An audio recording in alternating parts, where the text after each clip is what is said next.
감사합니다. 내 전부 되신 예수님만으로 산다는 게 안수 집사님네만 그러지 말고 우리도 그렇게 살자고요. 오늘은 지난주에 이어서 헛되도다 두 번째가 되겠습니다.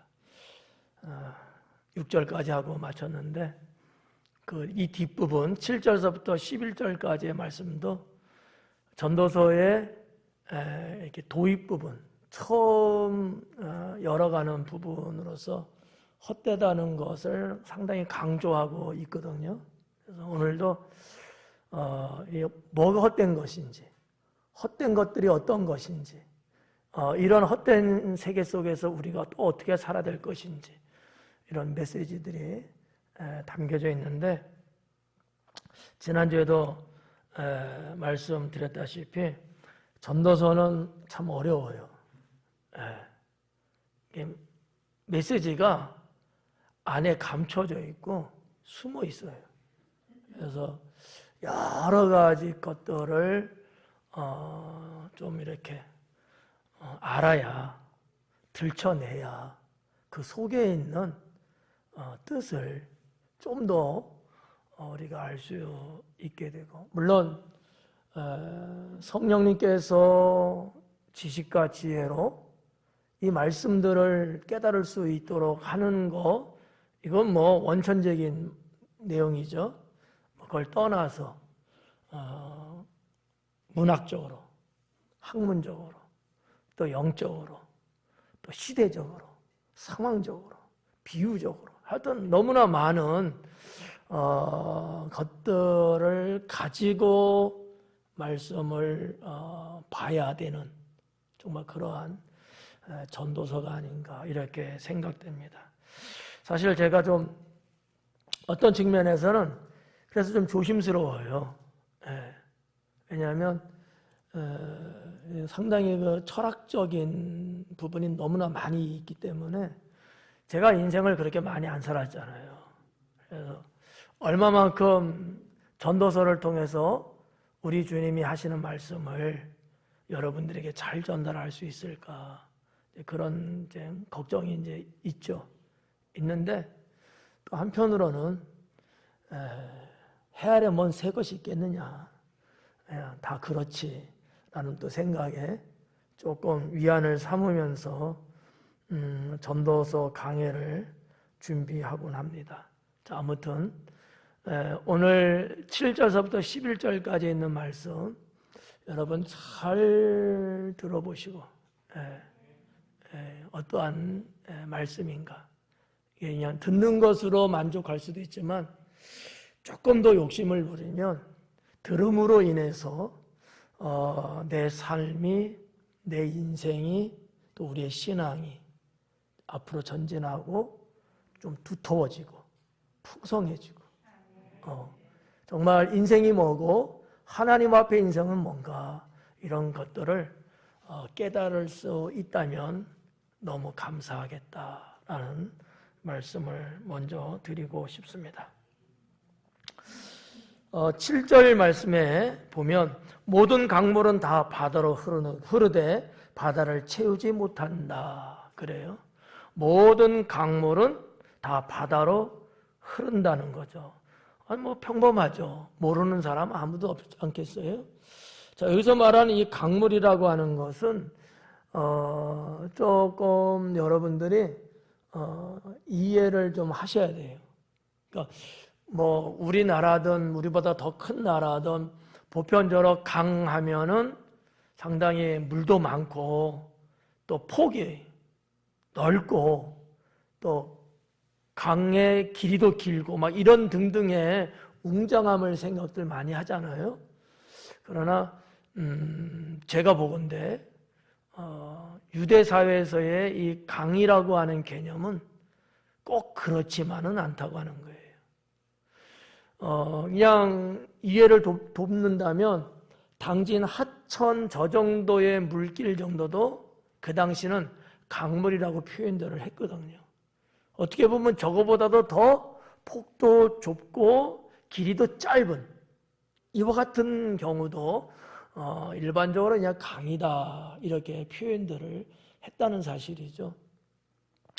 근데 이제 이 강물이라고 번역됐는데 이 강물의 그 원어를 우리가 번역해 보면 어느 정도냐 상태에 대해서 알 수 있는데 가득 찼다라는 개념이에요. 가득 찼다는 거죠. 뭐 강폭이 얼마만큼 넓으냐 좁으냐를 떠나서 어찌하든지 간에 이 강물이 범람할 정도로 가득 찬 상태를 보시면 되고요. 또 하나는 급류라고 하는 의미가 담겨 있는 단어예요. 이 단어를 쓸 때는 그런 어떤 강물의 성격, 강물의 어떤 상황을 충분히 그렇구나 알 수 있는 단어로 사용됐다는 사실이죠. 그러니까 강에 물이 가득 차고 그 물의 그 어떤 흐름의 동사, 좀 문법적인 얘기인데 그냥 동사가 아니고 살아 움직이는 흐름의 동사라는 게 있거든요. 이게 상당히 와일드한 거죠. 그거를 보통 우리들은 현대사회에서 급류라는 단어를 쓰잖아요. 이런 정도는 좀 알고 보시면 좋겠다. 그냥 우리 성경 보면 강물이지만 원어적으로 볼 때는 그 물이 가득 찼을 뿐만 아니라 급류를 흐르고 있는 강물이다. 이렇게 보시면 된다는 거죠.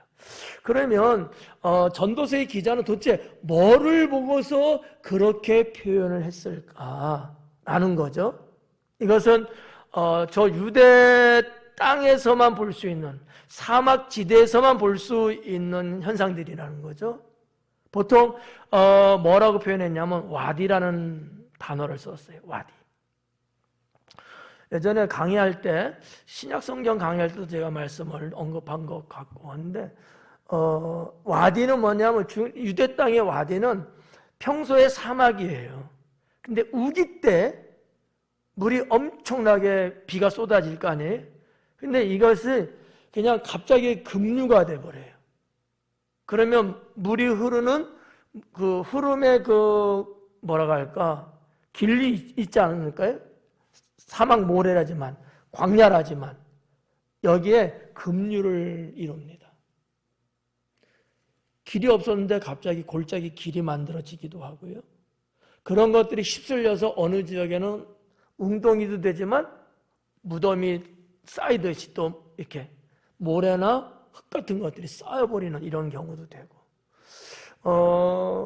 뭐 성경 사사기 같은 데도 보면 말이죠. 그 전쟁을 치를 때 광야 벌판에서 전쟁을 치르는데 도저히 이스라엘 백성들이 승리할 수 없어요. 근데 하나님 앞에 기도하고 하나님께서 승리를 약속하셨는데 무슨 방법을 썼느냐?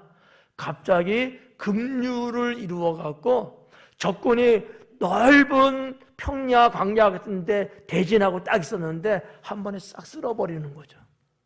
사사기에 보면은 이 정도로. 그러니까 우리나라 같은 데서는 상상할 수 없는 경우에 이런 자연현상은 있을 수 없거든요. 그러나 저 유대 땅 사막이라든지 광야 같은 그 지대는 그냥 매년마다 있는 자연현상이라는 거죠. 요 강물이라는 것을 지금 설명하려고 말씀드린 거예요.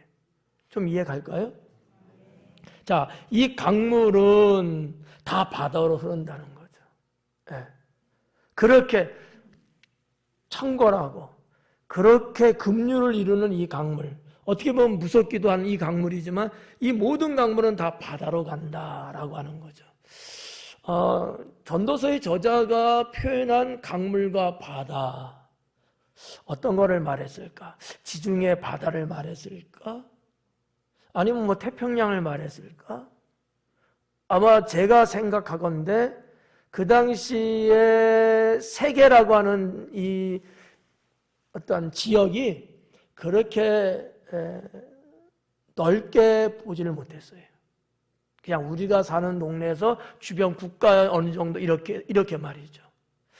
그래서 지중해를 보통 성경에서도 바다라고 칭하기도 했습니다만 또 한편으로 이 전도서에서의 언급된 이 바다는 뭘까? 사해 바다를 말하지 않겠는가? 갈릴리 바다도 바다예요. 근데 갈릴리보다는 사해 바다. 왜일까요? 갈릴리 바다는 갈릴리 바다에서 또다시 흘러서 어디로 가요? 사해 바다로 가요. 근데 사해 바다는 그 옛날에도 더 이상 흘러갈 곳이 없어요. 그러면 잘 봐요. 그러면 계속해서 강물이 유입돼서 흘러 사해 바다에 들어가 쌓입니다. 그러면 어떻게 돼야 되는 거죠? 점점 넘쳐나야 되잖아요. 근데 사해 바다는 그러지 않습니다. 들어오는 것만큼 증발해버려요. 그러니까 전도서를 통해서 이 전도자가 뭐를 말하고자 하는 거냐? 그렇게 많은 물이 흘러서 바다로 들어가고 계속해서 들어가고 가도 그 바다를 다 채울 수 없구나 라는 거를 말하고 있다라고 보는 거죠. 뭐 지중해다 태평양 이런 바다가 아니고 실제적으로 자기들의 삶 가운데 있는 바다, 늘 보고 있는 그 바다. 근데 참 신기한 거예요. 흘러 강물이 들어가도 아무리 들어가도 그 바다는 넘쳐나지 않고 늘 어느 정도의 수준을 유지하면서 계속해서 이런 거를 가지고 헛되다라고 표현한 것이 아닐까라고 하는 것이죠. 모든 강물은 다 바다로 흐르되 바다를 채우지 못한다.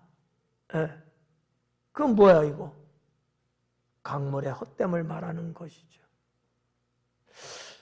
자, 5절과 6절에서는 5절에서는 해에 대한 자연계를 말했고 6절에 와서는 바람이라는 자연계를 말했어요. 7절에 와서는 강물이라는 자연계를 들어서 말씀하고 있어요. 이 모든 것들이 해도 그렇고 바람도 그렇고 역시 강물도 똑같다. 허무함을 이야기하고 있습니다. 강물은 어느 곳으로 흐르든지 그리로 연하여 흐르느니라. 강물은 어느 곳으로 흐르든지 우리가 유대 땅에 강하면은 처음 시작이 저 위쪽 단이라는 곳에서부터 시작되거든요.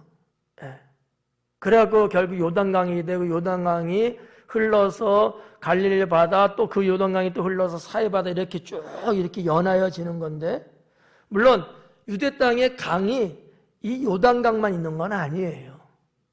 여기저기에 그 사이사이에 흐르는 강들이 있어요. 여러분이 잘 알고 있는 창세기에 나오는 어떤 강이 있을까? 야복강. 그죠? 이런 것처럼 강들이 있어요, 늘. 근데 그 모든 강물의 물들이 다 연하여 바다로 간다는 거죠. 어디로 해서 가든지 간에 결국 종착지는 바다다라는 거죠. 그러면 한 가지의 강물이 흘러도 많고 그것이 채워질까 했는데 아니잖아요. 그러면 더 많은 강물들이 다 흐르면은 그래도 좀 되지 않을까라고 생각할 수도 있지만 아무리 다 연합해도 그 바다는 채우지 못하더라. 우리 인생은 어때요? 내가 아무리 수고하고 노력하고 애쓰고 하나님 따라 살면서 내가 뭔가를 이루려고 한다 하지만 그건 다 헛수고에 불과하다라는 거죠. 하나님이 한 번에 주시는 축복과 내가 고생하고 수고해서 거둬들인다고 하는 물질과 대조 비교한들 과연 하나님이 하늘로부터 주시는 것을 넘쳐나게 할 수 있겠느냐라는 거죠. 나의 수고는 거기에 비하면 아무것도 아니다. 그럼에도 불구하고 인생들은 그것 때문에 늘 고생하고 수고하고 때로는 그 핑계 삼아 하나님을 떠나 뭔가 부유함을 얻을 수 있다고 생각하는 거죠. 모든 것을 내가 다 가질 수 있다고 생각한다는 거죠. 그 인생은 허무하다는 거죠. 이게 전도서의 메시지입니다. 가만히 생각해 보면 여러분은 어때요? 나는 어떻게 살아가고 있는가? 3월달 말씀, 내 가는 길 확인하라 하잖아요. 전도서의 말씀하고 어떻게 보면 좀 일치하는 부분이 있는 것 같아요. 하나님께서는 이렇게 말씀하시는데 나는 아랑곳하지 않고 뭔가 자꾸 이루려고 하고 얻으려고 하고 가지려고 하고 5만 가지 욕심을 앞세우면서 하나님보다 신앙보다 그런 쪽으로 휩쓸려 가고 있는 것은 아니냐. 그래서 때로는 여러 강물이 다 흘러도 바다를 못 채우는 것처럼 이 사람을 동원하고 이 물질을 동원하고 누구 환경과 누구 백을 쓰고 5만 가지를 다 내가 한다 한들 과연 그것이 되겠느냐라고 하는 것이죠. 저는 7절에서 그것을 봅니다. 여러분들도 이거를 좀 볼 수 있게 바라요. 일찍이 깨닫고 철드는 자가 고생 덜 하면서도 복된 인생 살 수 있어요.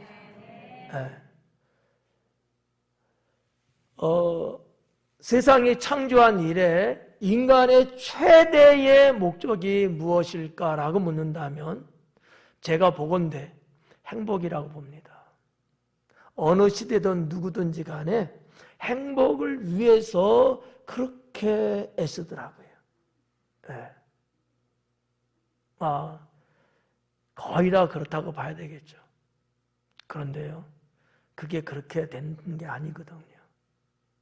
나는 그것 때문에 못 먹고 안 입고 안 쓰고 안 놀고 그랬는데 그 행복을 못 채운다는 거죠. 누가 채울까요? 하나님이 채우는 겁니다. 내가 한다고 채우는 게 아니라는 거예요. 그럼 나는 어떠한 존재인 거예요? 오늘 말씀해 보면 강물과 같은 존재인 거예요. 강물과 같은 존재. 하나님의 세계는 바다와 같은 거죠. 하나님의 세계를 나의 것으로 채울 수가 없어요. 헛다리 짚고 인생 살면 불행해집니다. 좀 더 일찍, 좀 더 정확하게 하나님의 깊으신 뜻이 무엇인지, 그 속에서 나는 어떻게 살아야 될 것인지를 안다면 훨씬 좋지 않겠느냐라는 거죠. 100을 해서 10의 만족을 얻는 거하고 10을 해서 100의 만족을 얻는 거하고 어떤 게 나을까요? 앞에 걸까요? 뒤에 걸까요? 다시 한번. 100을 해서 10을 얻는 거하고 10을 해서 100을 얻는 거하고 앞에 거예요? 뒤에 거예요? 이제 뭔가 통했네. 그렇죠? 그런데 강물처럼 가면 100을 해서 10을 얻기도 부족해요. 모자라요. 안 된다는 거죠. 근데 하나님은 10을 통해서 100을 주시는 분이거든요. 하나님의 세계가 더 광활합니다. 하나님이 이끄시는, 말씀하시는 진리대로 우리가 살아갈 때 비로소 이 세상에서의 삶 자체도 풍요로울 수 있고요. 헛되지 않은 인생을 살아갈 수 있다고 하는 것이죠. 이제 우리도 점점 나이 먹어가잖아요. 저도 제 나이를 보면 끔찍하고요. 내가 사는 스타일을 보면은 여전히 나는 젊다라고 생각을 해요. 안 믿겠지만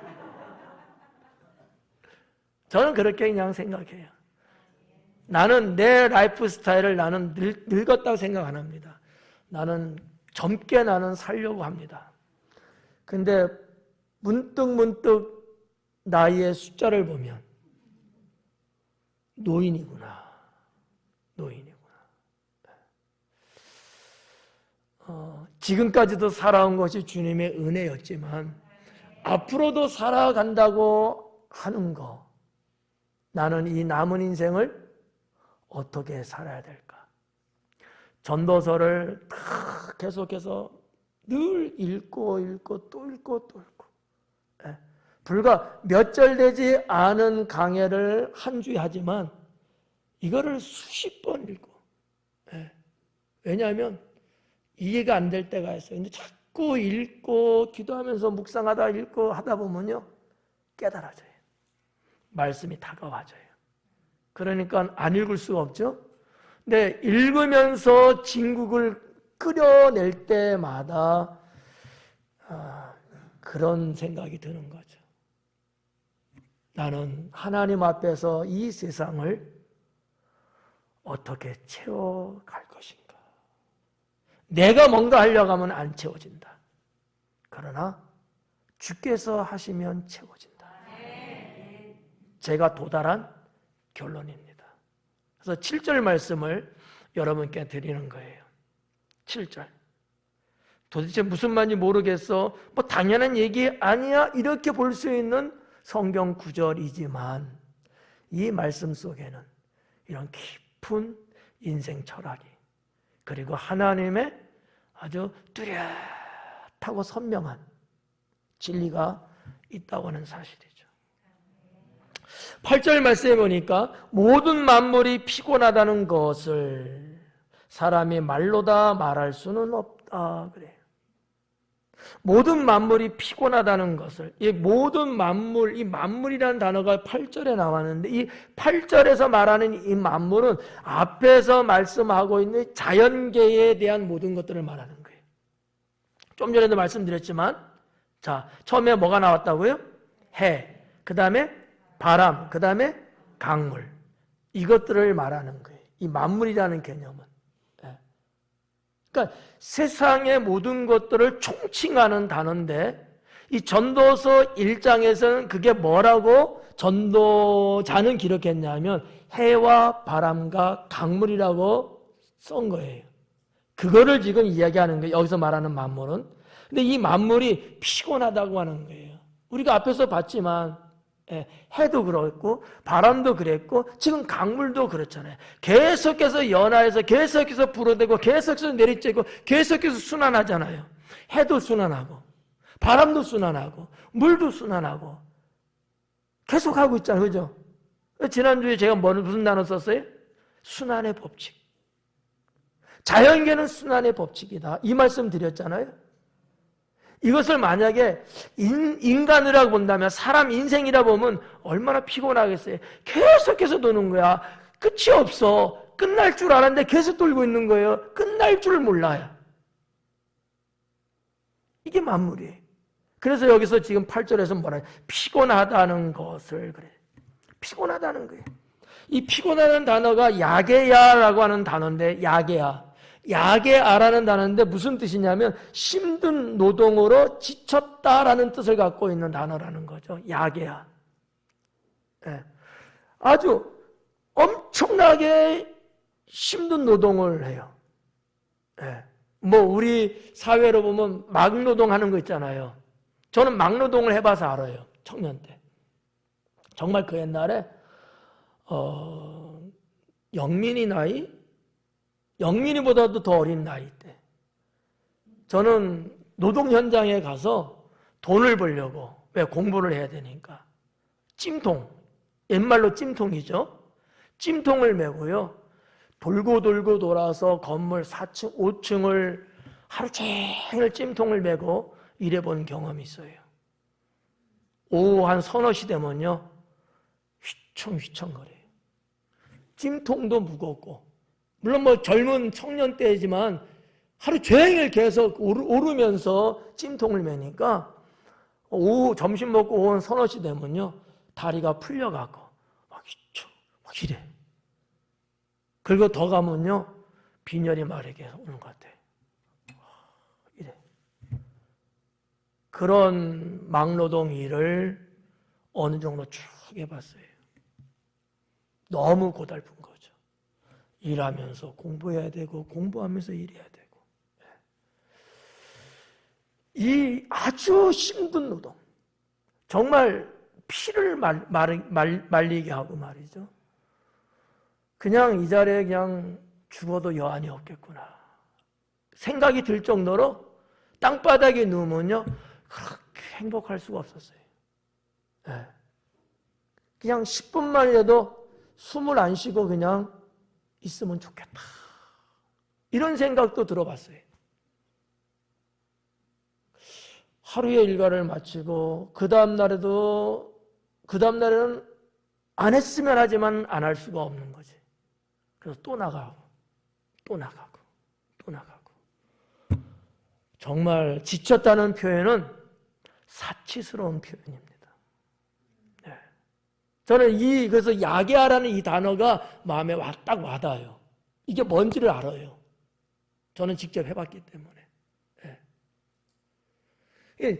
이 전도자가 이 단어를 지금 쓰면서 뭔가를 말하려고 하고 있다는 거죠. 모든 만물이 피곤하다는 것을 사람이 말로 다 말할 수 없다. 그러니까 이 모든 만물이 계속해서 끝이 없어. 뭐 끝나고 잠깐 쉬었다고 이러면 그나마 괜찮잖아요. 근데 이 만물의 순환이라는 거 하는 것은 끝나지 않아요. 쉬는 게 없어요. 계속해서 도는 거예요. 이 상황을 사람이 말로 다 형용할 수 없다는 얘기예요. 제가 방금 저 개인의 경험을 이야기했잖아요. 그만두고 싶고 안 하고 그냥 쉬었으면 좋겠고 내일은 안 나갔으면 좋겠고 이런 건 내 마음일 뿐이지 나의 삶은 그럴 수가 없었던 거예요. 나가야 되고 일어서서 다시 해야 되고 또 찜통을 메고 또 올라가야 되고 내려오면 또 거기에 모래를 담고 때로는 벽돌을 지고 또 그 높은 데 올라가야 되고 뭐 여러분 그 옛날에 무슨 뭐 안전장치가 어디 있어요? 아무것도 없어요. 발판만 있는가 발판만. 예. 건물을 돌고 이렇게 돌아서 나사형으로 이렇게 올라가는 거죠. 돌아서. 예. 참 그 고통 이루 말할 수 없죠.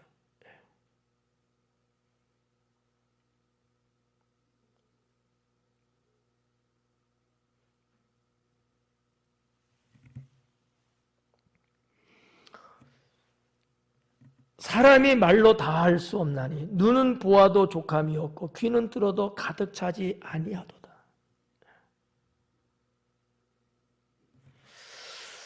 지금까지는 자연계에 대한 것을 언급했는데 그 뒷부분에 와갖고는 결국 인생을 연결시키고 있습니다. 해와 바람과 강물, 이것을 모든 만물이라는 단어로 연결시키면서 자연스럽게 사람에 대한 이야기를 합니다. 뭐라고 그랬어요? 눈은 보아도 족함이 없고 귀는 들어도 가득 차지 않도다. 자, 저는 여기에서 욕심에 대해서 이야기하고 있구나. 우리들은 그렇잖아요. 자꾸 뭔가 보고 들으려고 하고 알려고 하고 가지려고 하고 막 애쓰잖아요. 근데 여기 전도서는 뭐라 그래요? 족함이 없대요. 봐도 족함이 없대요. 인간의 욕심이에요. 여기에 휘말려 들어가면 인생 끝납니다. 정신 차려야 돼요. 네. 뭐 여러 가지로 해석할 수 있어요.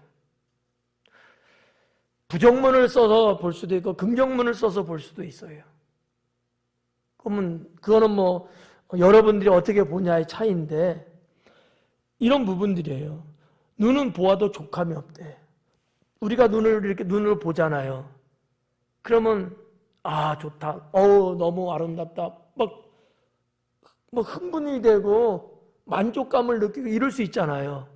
근데 봐도 끝이 없다는 거지. 그럼 여기서도 뭘 말하는 거예요? 인생은 연속적이라는 거예요. 춘삼월 이제 며칠 있으면 4월 달. 여러분들도 다 뉴스를 접해서 꽃 이야기들을 하잖아요. 이 코로나 시국에도. 그렇죠? 자연은 코로나하고 상관없이 때가 되면 꽃은 피는 거 아니겠어요? 그래가지고 이번 주간에는 매화꽃이든지 벚꽃, 핀대잖아요. 그래가지고 축제를 정기적으로는 지금 못했잖아요. 그건 안 하지만. 그러나 사람들이 오는 것까지는 막을 수 없다. 이런 뉴스가 이제 나오더라고요. 이런 거예요. 작년에도 받고, 재작년에도 받고, 그러면 안 봐도 되잖아, 이제. 근데 왜 그런가 또 보고 싶고. 물론 이것이 이제 자연을 통한 축복은 맞는데, 어떻게 보면 한없는 욕심인 거죠. 한없는 욕심. 쌀도 뭐라 그래요? 99섬을 가진 자가 한 섬 가진 자의 것까지도 가지려고 갖고 싶어서 뺏는 데잖아요. 족함이 없어요. 근데 하나님이 보시는 관점에서는 그것도 헛되다라는 거죠. 그럼 어떻게 살아야 돼요? 주신 것에 감사하며 사는 거죠. 그렇다고 소망을 안 갖고, 그렇다고 노력을 안 하고, 그렇다고 해서 땀 안 흘리고 살아야 된다 이런 말씀일까요? 그건 아니에요. 오늘 전도서에서는 이런 어떤 욕심이나 허무함 이런 것들이 무엇이냐라는 것을 깨닫게 하는 것만 여러분이 보셔야 돼요. 모든 것을 다 적용시켜서 보시면 안 된다는 얘기예요. 눈은 그렇고 귀도 그렇고. 제가 이렇게 보니까 그렇더라고요. 어떤 분들이 저도 그랬는지도 몰라요. 이야기를 이렇게 귀에 들려오는 이야기가 있어. 궁금하잖아. 뭔데? 듣고 싶은 거야. 이야기해 주는데 자꾸 또 들으려고 그래. 또 그래서 어쨌는데? 그래서 어땠다고? 자꾸 더 들으려고 더 파고 들어가는 속성이 있는 것 같더라고요. 사람들에게는. 모두는 아니지만. 저는 전도서적으로 이런 것들을 응용한다면 굳이 그럴 필요가 뭐가 있겠느냐라는 거죠. 성경 말씀에 의하면 많이 알수록 고뇌가 많다 그랬거든요. 잠언에서는. 근데도 우리는 어때요? 자꾸 더 많은 것을 들어서 알고 싶고, 왠지 모르게 내가 모르면 뒤처지는 것 같고, 무시당하는 것 같고, 이런 거 있잖아요. 뭔가 양이 안 차. 그러니까 다른 쪽에서는 이런 것들을 다른 단어로 희망이다, 노력이다, 이렇게 해서 말할 수 있지만 오늘 전도서에서만큼은 그와 같은 것이 허무하다는 거예요. 그렇게 해서 한들 뭐를 더 하나 할 수 있겠느냐라는 거죠. 뭐 하나 더 할 수 있냐는 거죠. 여러분, 10가지를 들어서 아는 거하고 1000가지를 들어서 안다 한들 인생에 그 어떠한 무엇을 더 가질 수 있겠습니까? 없다는 거예요. 그건 뭐예요? 주께서 내게 들려주시는 거로 만족해야 된다는 거죠. 그러지도 않은 건데 어거지로 그것을 들으려고 하고 말해주지 않으면 그 사람에게 해악을 끼치고 이런 것들이 무슨 의미가 있겠느냐라는 거죠. 인간의 한계를 8절에서는 말하고 있습니다. 욕심이 한계예요. 욕심은 끝없다. 근데 인간이 가지고 있는 욕심은 한계가 있다. 좀 어려울까요? 인간이 가지고 있는 것은 끝이 없어. 근데 그것은 원래 한계가 있는 것이다라는 거예요. 이런 것들이 어떻게 보면 철학적인 얘기죠. 하나님께서 정해주신 게 있을까 없을까요? 하나님의 정하심이 있어요 없어요?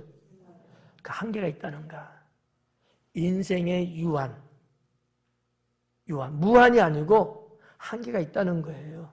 근데 우리 인간들은 그 하나님이 정하신 그게 있는데 이거를 파괴하고 뛰어넘어서 마치 한계가 없는 것처럼 살아가려고 한다는 거지.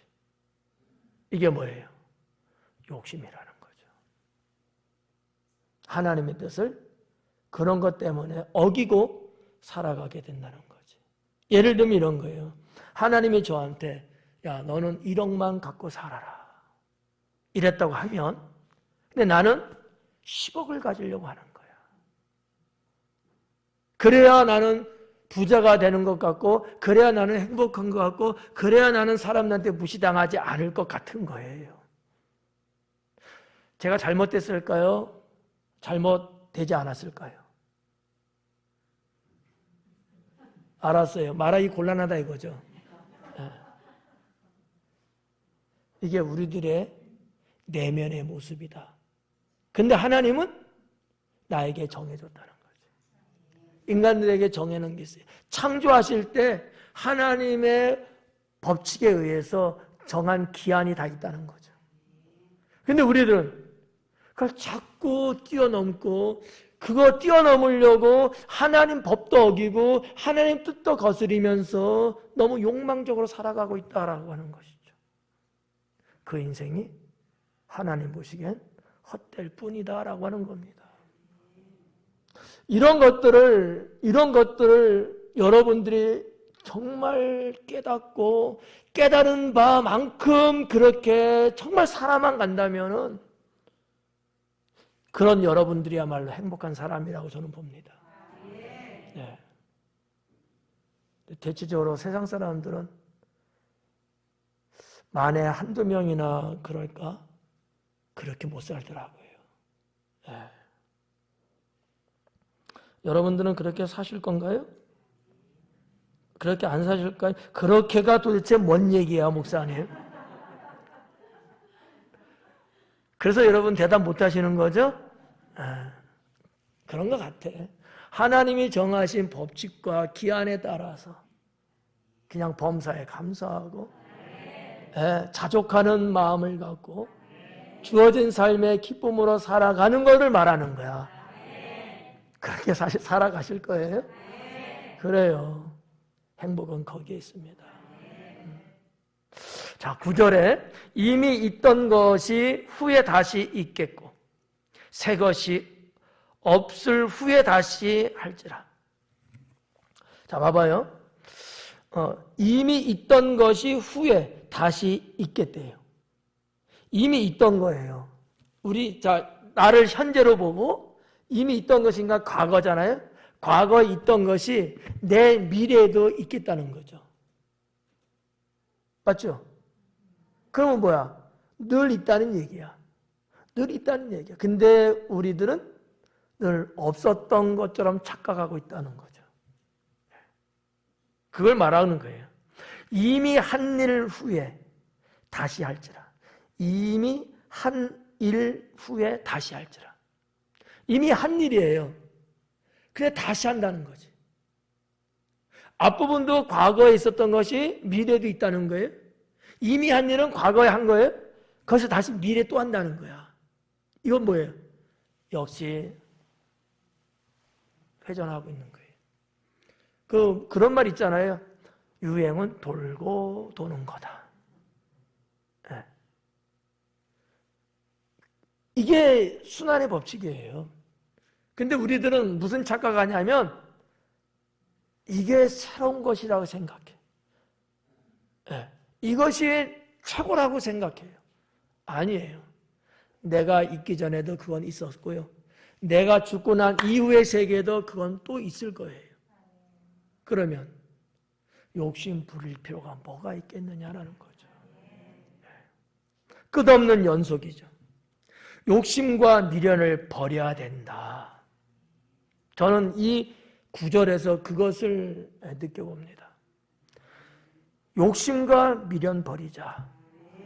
지금 안 가지면 안 될 것처럼 하는 욕심. 지금 못 가져서 하는 미련.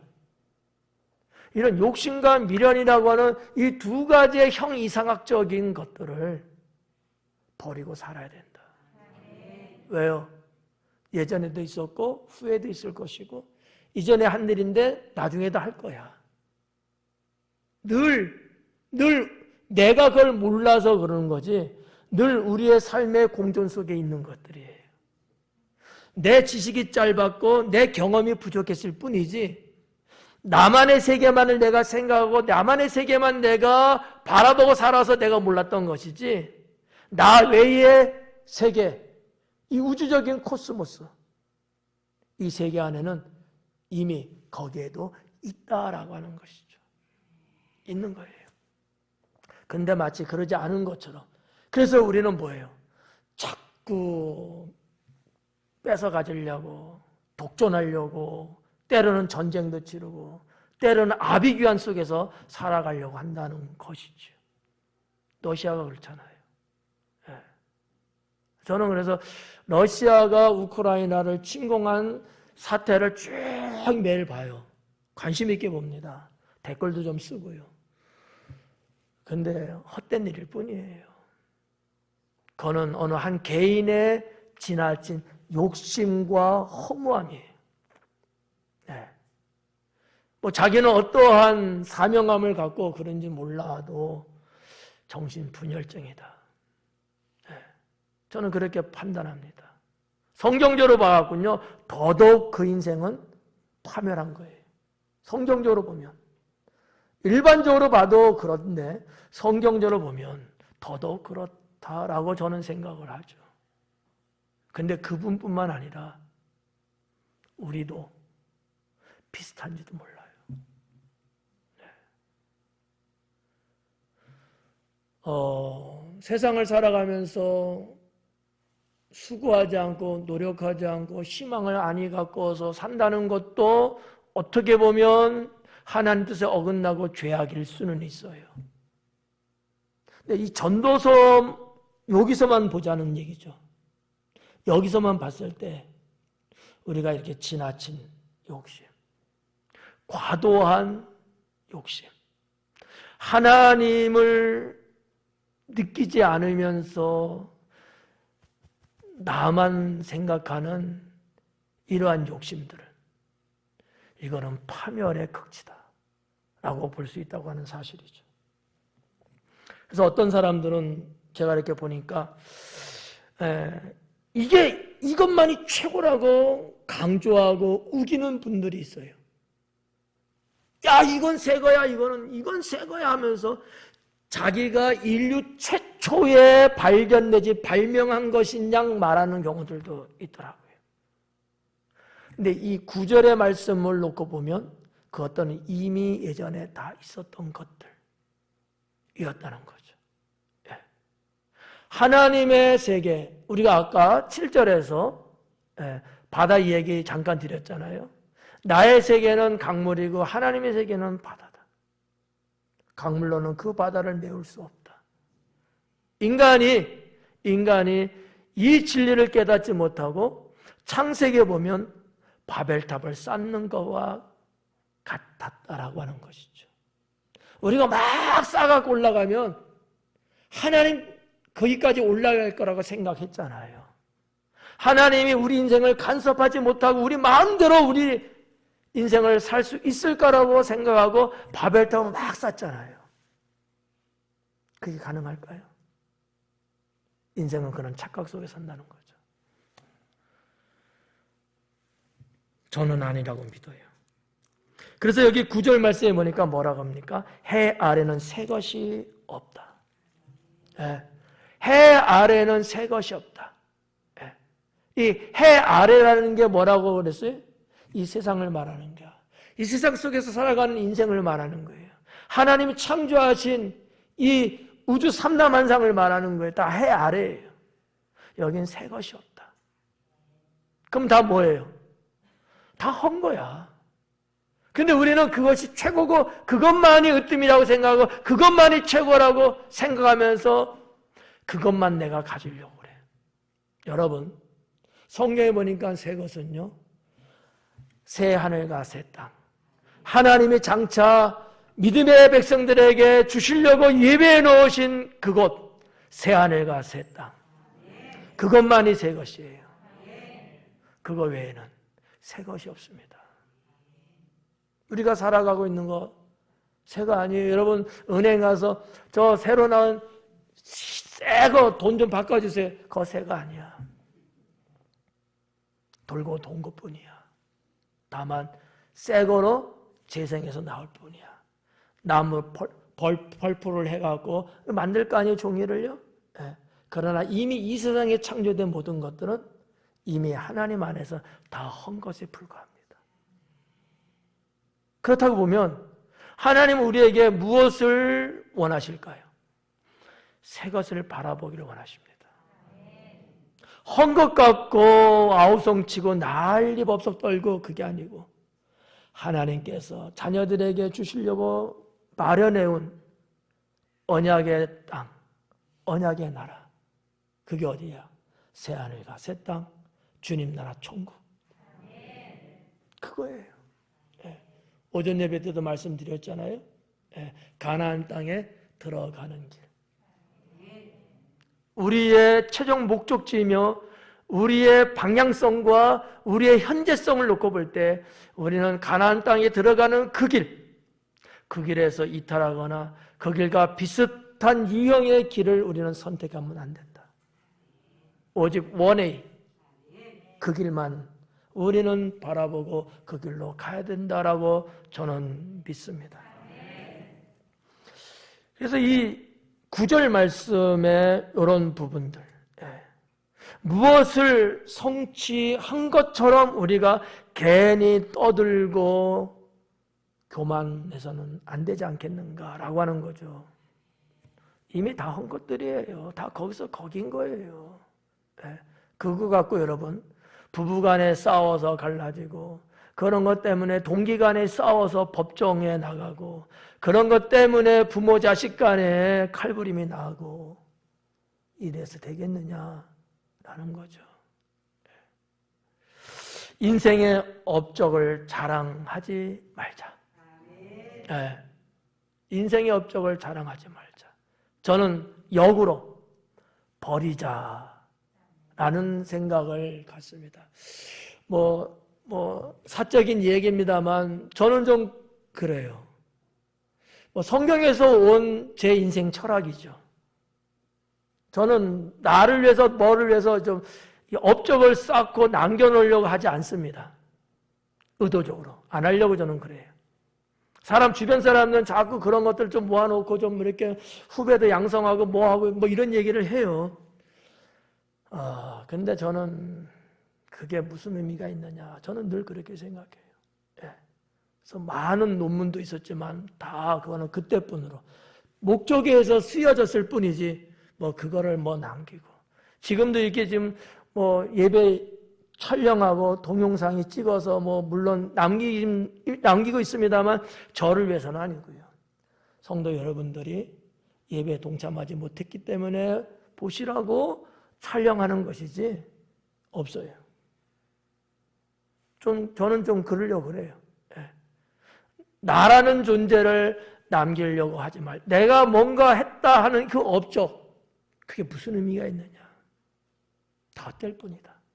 잘못하면 그것 때문에 교만해지고 내가 한 발자국 더 앞을 나가야 되는데 그것 때문에 가로막혀가지고 오히려 발이 걸려서 넘어질 것밖에 더 되겠느냐. 누구를 말하는 게 아니고 내가 나 자신을 볼 때 저는 그렇다라는 얘기죠. 그래서 이 전도서를 준비하면서도 저의 그런 인생 철학, 저의 그런 어떤 신앙적인 철학하고 어느 정도 상당히 맞아요. 그래서 더 공감이 되는 거죠. 더 공감이 돼요. 이 전도서를 통해서 인생 개개인의 어떠한 자기만의 업적이라든지 자랑거리라든지 이런 등등을 드러낼 필요도 없고 그걸 남길 이유도 없다라는 거죠. 그럼 어떻게 해요? 하루하루 하나님 안에서 사는 것이 만족할 뿐이다 라고 하는 거죠. 물론 뭐 여기에는 또 다른 어떠한 이야기가 있을 수 있어요. 제가 그래서 여러분에게 먼저 망을 친 거예요. 전도서라는 이 성경에서만 보자라는 거지. 전체적으로 다 학대해서 해석하면 후배 양성은 어떻게 하고 그러면 과거 역사는 어떻게 하고 뭐 이렇게 여러 가지가 그러면 복잡해지거든요. 전도서의 말씀이 무엇인가라는 것을 요것만 보고 놓고 본다면 그렇다라고 하는 거죠. 잘못하면 나의 자랑거리, 내가 성취한 것, 내가 성공한 것, 내가 쌓아올린 이런 등등 이런 것들이 오히려 나의 발목을 잡고 하나님 앞에 내가 서게 하는 것보다는 사탄 앞에 서게 될 수도 있다라는 거죠. 10절에 무엇을 가리켜 이르기를 보라 이것이 새 것이라 할 것이 있으랴. 무엇을 가리켜서 말을 하는 거예요. 보라 이것이 새 것이라 할 것이 있겠느냐. 없다는 얘기예요. 우리들이 살면서 야 이거 새 거야. 이게 이제 막 나왔어. 모르는 사람들은 모르는 거야. 이런 경우들이 있는데 정말 그러겠느냐라는 얘기예요. 그렇지 않다라는 거죠. 자, 어떻게 보면 아까도 잠깐 말씀드렸습니다만 나의 세계, 내가 살아가는 세계, 내가 숨쉬는 이 세계가 작은 것인 거예요. 그러나 나의 이 세계 말고 더 넓고 웅장한 세계가 있다는 거죠. 근데 우리들은 나만의 세계에 있으면서 우물한 개구리처럼 이것이 모든 것이냐, 이것이 다 있냐, 이것이 최고있냐 생각한다는 거죠. 어리석다는 거죠. 그렇지 않아요? 당진에서 태어나서 당진에서 성장하고 당진에서 공부하고 당진에서 취직하고 당진에서 돈 벌고 당진에서 가정 세고 당진을 떠나본 적이 없대. 그 사람이 한강의 기적을 알겠어요? 청계천을 알겠어요? 외국은 더 말할 것도 없지. 그런 세계가 있는지도 모르잖아요. 저 북녘 땅에 우리 동포들, 우리 민족들도 북한밖에 모르잖아요.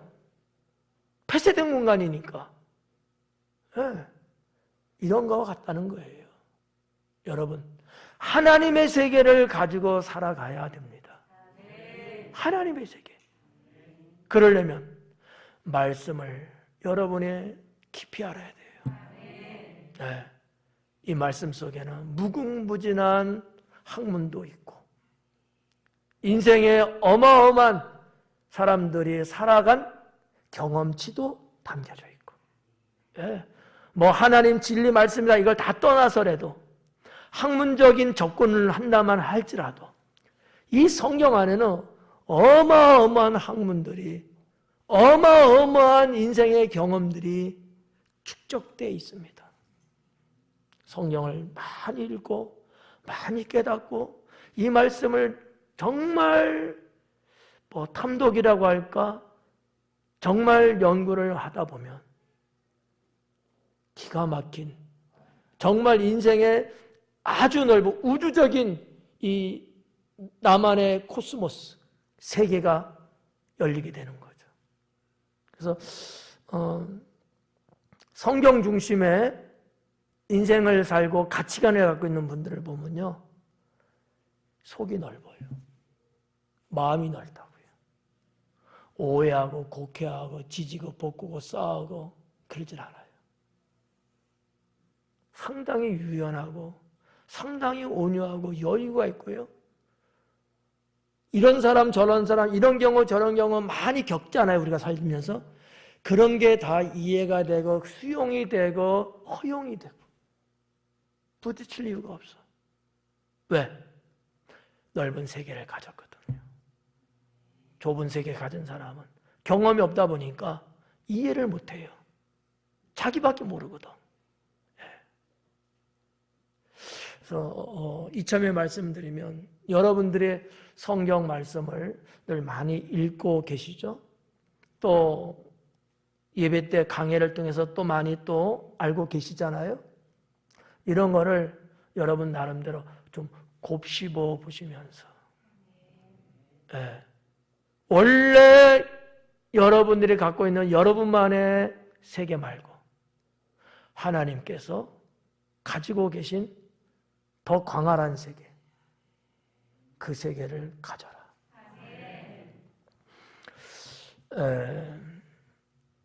우리가 있기 오래전 세대들에도 이미 있었느니라. 10절 뒷부분이에요. 새 것이라 할 수 없다. 우리가 있기 오래전부터도 그 세대에도 이미 있었던 것들이다 라고 하는 거죠. 그러면 좀 낯간지럽잖아. 내가 최초인 줄 알았는데. 그렇잖아요? 이미 있었대요, 그게. 아유, 부끄러워. 이게 극적극적 해야 되거든. 11절에도 이전 세대들이 기억됨이 없으니 장래 세대도 그 후 세대들과 함께 기억됨이 없으리라. 이게 무슨 얘기냐면 이전 세대들의 기억이 없어요. 자, 여러분, 자, 우리 세대입니다, 지금. 우리보다 훨씬 앞선 그 이전 세대들, 우리에게 기억이 없어요. 살아본 경험이 없잖아. 지금 이영길 장로님께서 예를 들어서 옛날 소년 시절 때 우리 대한민국의 사회상이라든지 이런저런 이야기하면 여기 있는 대부분의 사람들, 연세 드신 어르신 몇 분 빼고는 몰라갖고 알 수가 없어요. 그런 것처럼 우리 나중에 미래의 그 세계 가면 그때도 똑같다는 거지. 이것도 뭐예요? 순환이에요. 네. 하나님께서 세상을 창조하신 이래 오늘의 이르기까지 하나님의 섭리와 주관하심에 따라서 계속 순환하고 있습니다. 자, 11절까지 봤는데 결론을 내릴게요. 허무한 인생 살지도 말고, 네. 쓸데없이 교만에 빠지지도 말자. 하나님 안에서 주님이 베푸시고 깨닫게 하시고 보여주시는 것에 늘 감사하고 자족하면서, 네. 마지막 부분에 말씀드린 것처럼 하나님 세계 바다처럼 여러분 인생의 세계도 하나님의 세계를 블랙홀처럼 빨아들여가지고, 네. 여러분의 세계를 하나님의 세계로 바꾸어서 그렇게 살아갈 수 있는 성도가 되기를 축원합니다. 기도하겠습니다.